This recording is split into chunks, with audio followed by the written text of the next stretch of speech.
The Midnight Hauntings.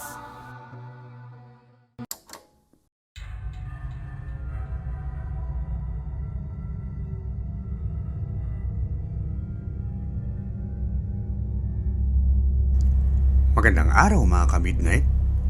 Ako si Blue. Ang kwentong ito ay pinadala ng isa nating tagapakinig. At ito ay tungkol sa isang lalaki na umuwi sa probinsya para samahan ang kapatid niyang buntis. Nang siya ay manganak na puno ng kababalaghan ang kanyang sanggol. Karamihan sa atin ang nangangarap na maging magulang at magkaroon ng munting mga anghel sa ating buhay. Dati pa ay mahilig na ako sa mga bata dahil sa cute nilang mga itsura. Kaya naman, hindi ko inaasahan ang nakakahilakbot kong karanasan sa isang tiyanak. Ako si Arman.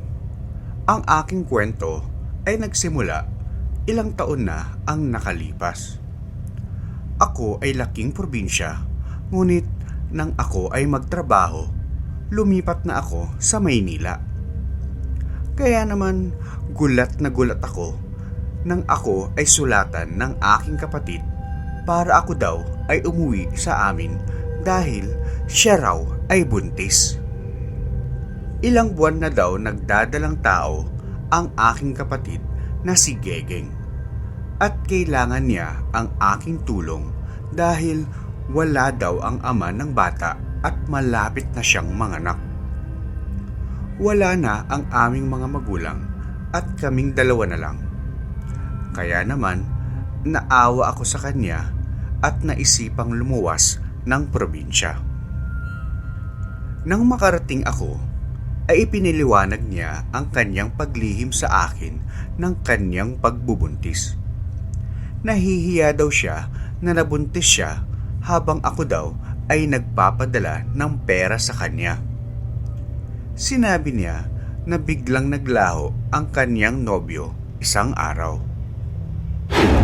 Nakapatay daw kasi ito ng lalaki at nababalitaang pamilya pa ng mangkukulam ang napatay nito. Kaya baka daw nakulam na ito. Sabi ni Gegeng na naniniwala siyang nagtago lamang ang kaniyang nobyo. Sa ngayon ay sinasamahan siya at inaalagaan ni Aling Idang. Si Aling Idang ay ang aming kapitbahay na manghihilot na matalik na kaibigan ng aming mga magulang noong nabubuhay pa sila. Ilang araw nang namamalagi sa amin si Aling Idang hanggang sa dumating na ang araw na manganganak na si Gegeng. Siya mismo ang naglabas sa bata at nagpaanak sa aking kapatid. Napansin kong habang hawak ang bata ay dinadasalan niya ito. Makalipas ang ilang araw ay napuno ng ligaya ang bahay dahil sa sanggol. Ramdam ang saya at tuwa namin ni Gegeng sa kaniyang anak. Ngunit isang gabi, naalimpungatan ako sa aking tulog dahil sa pag-iyak ng sanggol. Naisip kong puntahan ito sa kaniyang kuna dahil baka puyat at pagod na si Gegeng sa pagbabantay dito. Nagtaka ako dahil wala ito sa higaan niya at napatigil na lang ako nang ako ay lumingon. Isang halimaw na hugis sanggol ang tumalon sa akin at pinagsasakal ako. Nanlilisik ang mga mata nito at may matatalim na pangil. Doon ko naisip na baka isang tiyanak ang sanggol na anak ni Gegeng. Nilabanan ko ito at itinulak palayo sa akin. Sa sobrang takot ko, nagmadali akong tumakbo at sa pagmamadali ay nadapa ako at nauntog sa pader. Nagising akong kinakalabit ni Gegeng at pagtingin ko sa paligid ay umaga na.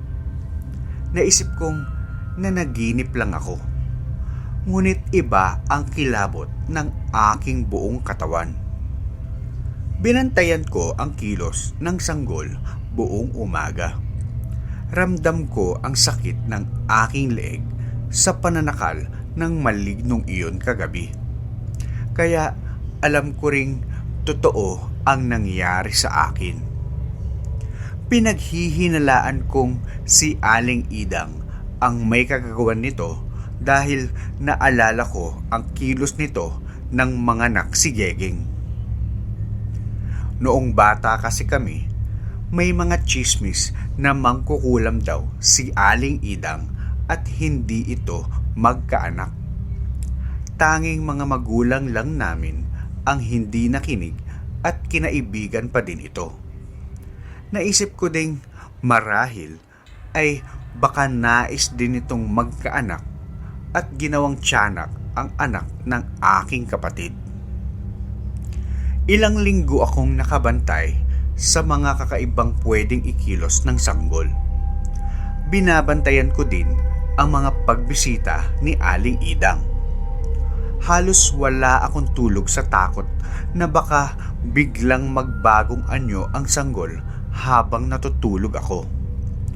Napapansin ko din na para bang nanghihina si Gegeng. Isang gabi, napabalikwas ako at nagising dahil di ko namalayan na nakaidlip na pala ako. Bigla akong naging alerto sa paligid at napansing tahimik ang bahay at walang umiiyak na sanggol. Kaya naisipan kong silipin ang sanggol sa kwarto ni Gegeng.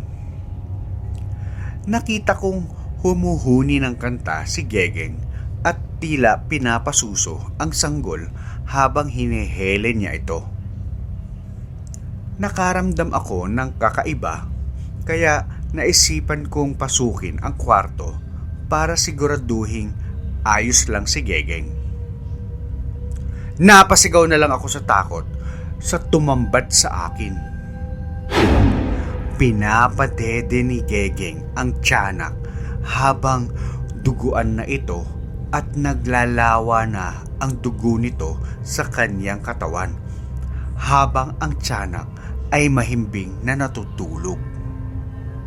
Napagtanto kong nawala na sa katinuan si Gegeng kaya tumakbo ako palabas para humingi ng tulong. Nanginginig ako sa takot na kumatok sa bahay ni Aling Idang para harapin ito sa ginawa niya sa aking kapatid at pamangkin.